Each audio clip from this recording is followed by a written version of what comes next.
to another Bangertorial. Thank you very much for turning up, I very much appreciate it. Today I got a very interesting email from a reader, and it was about classic car prices. And classic car prices, as we all know, are, well, they can be sort of frankly a bit mad. Certainly in the last few years, they have sort of gone back to reality a bit more. They've not been so extreme, and that's a good thing, because then people can sort of buy the car that they want and enjoy it. But certainly, and as the reader acknowledged to me, you know, valuing a classic car, it is almost, you know, how long is a piece of string? There are so many variable factors. There's condition and desirability and all those sorts of things. And the history that comes with it or doesn't come with it. So there's all sorts of factors. Now, my dear departed dad once said to me, something is only worth what someone is prepared to pay for it. And that's absolutely correct.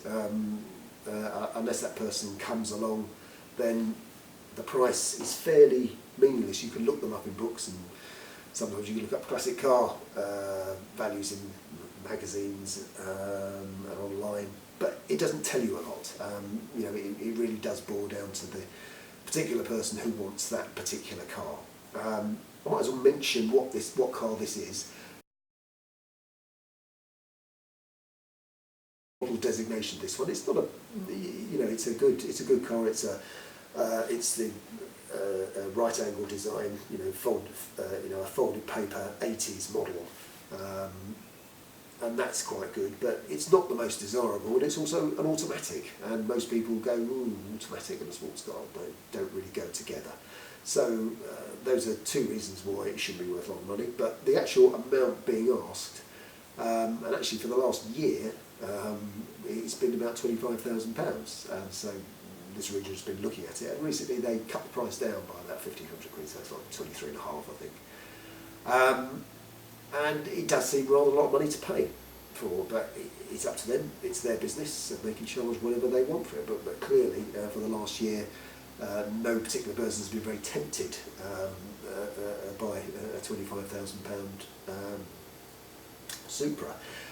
What it does have going for it, and what someone would be paying, is effectively a low mileage tax. It's because it's like box fresh, it's done a few thousand miles. I think it's 3,000 or 4,000 miles. So that I think is probably the biggest factor as to why they think they can get a lot of money for it, and maybe they can, but they will just have to be patient. What it always boils down to with a classic car is, you know, you shouldn't buy it to make money on it. It's nice if it holds its value. It's nice if you get a bargain. That's great. But that shouldn't be the reason. The reason you buy a classic car is because that is the car you want to drive and own and cherish and have fun with. And an upside of it is, yeah, it may be worth more at the end of the day. It may hold its value. And that's great. It's better than buying a new car. So this is, you know, it's classic Bangernomics, effectively, what we're doing by buying older cars. But the overriding factor should be you want that car, and if you want to pay what is seen as over the odds, when there is no odd really, because it's almost impossible to compare cars together. Like this particular Supra, there's probably not another one like it, so you can't really compare it. There might be something maybe in Japan, and you do some conversions, and maybe it's cheap. You know, over there maybe it's that would be worth a fortune. I don't know. But the reason for wanting it is that you want to drive it and cherish it and look after it and have fun with it, rather than when it comes down purely to the money. And that's it really. I'm just saying that when you look at classic cars, you've got to look at a lot of other factors, and also, if you're going to buy it, do you really want it that much? And if you do, pay over the odds for it, because you won't regret it. But always shop around and have a good look about, talk to the owners' clubs, they always know what's going on, and get as much information on the vehicle before you actually commit yourself to buy. Find out what problems there are. Maybe you can't get parts for it, maybe you can't get tyres for it, maybe you can't get wheels for it, you know, all those sorts of factors.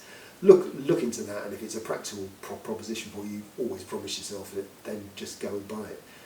But I think this correspondent is correct in that it's way overpriced. But but maybe he'll think, yeah, you only live once, and that's the classic car that I want. And that's it really. Yeah, classic cars, very, very strange marketplace, and maybe we should resist some of the silly prices that people are asking just to make money. And then it will mean that a proper enthusiast will eventually go and buy it and look after it. That's it really. Yeah, no such thing as a classic car set price. Thank you very much for watching.